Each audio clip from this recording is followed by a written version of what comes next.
আলাইকুম বন্ধুরা, আজকে দেখাবো কিভাবে মুরগির গোশ রান্না করতে হয়। আপনারা সবাই দেখতে থাকেন। বন্ধুরা, এই যে কড়াইয়ের ভিতরে সয়াবিন তেল দেওয়া আছে। এখন কিছুক্ষণ তেলটা গরম হওয়ার পরে তারপর আমি এই যে পেঁয়াজের কচি, রসুনের কচি একসঙ্গে আমি দিয়ে দিলাম। আপনারা দেখতে থাকেন।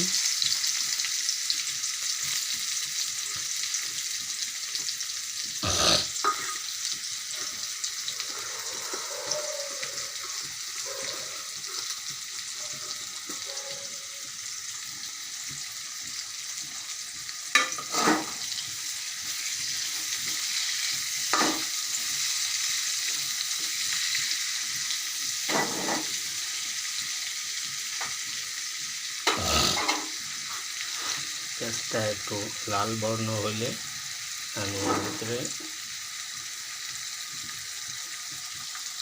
দেখেন, এখন এই যে পেঁয়াজ আর রসুনের কষি একটু, এখন দিব হলুদ। এই যে হলুদ দিলাম।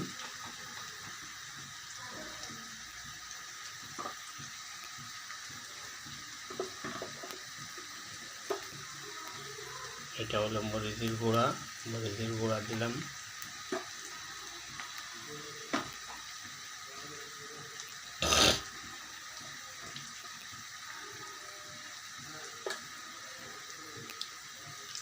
এখন এটা হলো লবণ,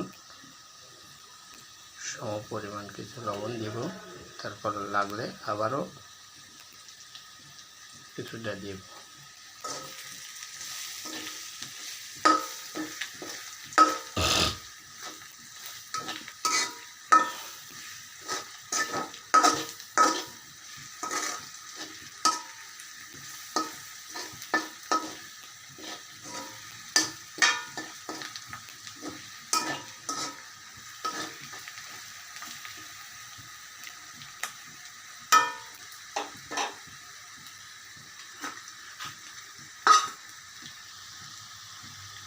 এখন দেব, এটা হলো লবঙ্গ, এলাচ দিয়ে দিলাম।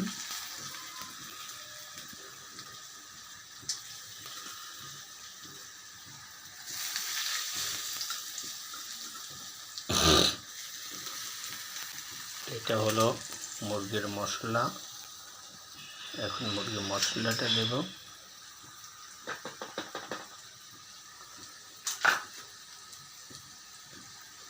এটা হলো মুরগির মশলা দিলাম কিছুটা।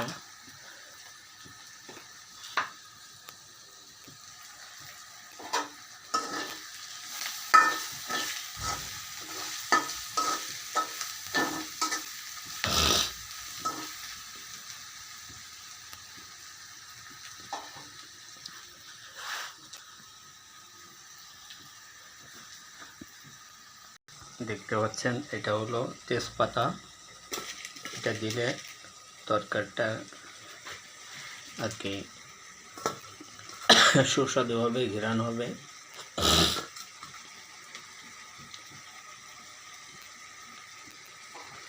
তারপর আমি কিছু সময় নাড়াচাড়া করছি। নাড়াচাড়া করার পরে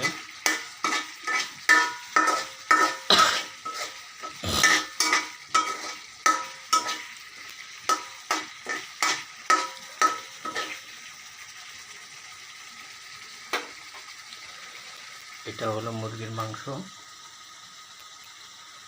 কক।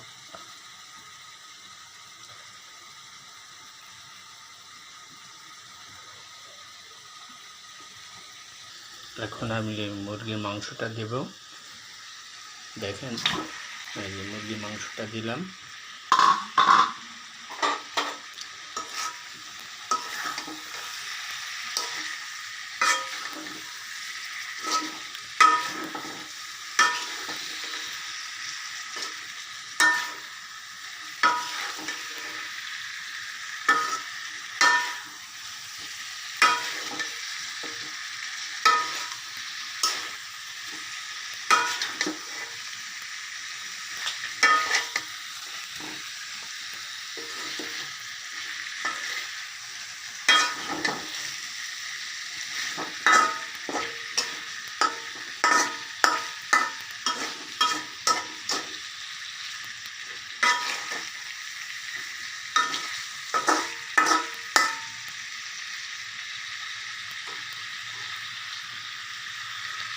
এই মুরগির মাংসটা কিছু সময় জাল হওয়ার পরে আমি হালকা একটু পানি দেব।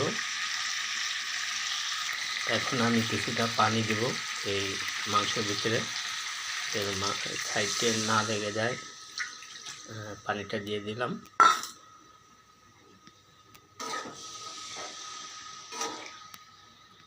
কিছুক্ষণ পরে আর কি আমার তরকারিটা রান্না করা হবে। আপনারা দেখতে থাকেন, পুরো ভিডিওটা দেখবেন। দেখেন বন্ধুরা, এই যে তরকারি কিছুটা টানার পরে তারপরে আমি তরকারিটা রান্না শেষ করব। আপনারা দেখতে থাকেন।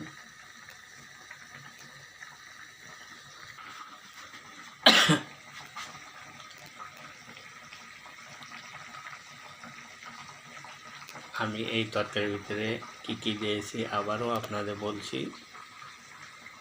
লবণ দিয়েছি, মরিচের গুঁড়া দিয়েছি, মুরগির মশলা দিয়েছি, লবঙ্গ, এলাচ, দারচিনি দিয়েছি। এইটা হলো শুকনা মরিচের গুঁড়া দিয়েছি।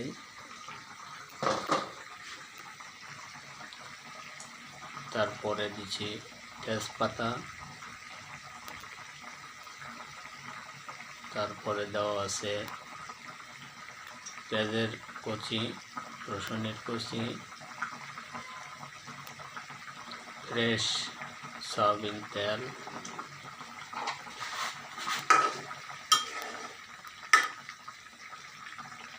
বন্ধুরা আমার এই ভিডিওটা ভালো লাগলে আপনারা লাইক, কমেন্ট, শেয়ার করে সবাইকে দেখার সুযোগ করে দিবেন।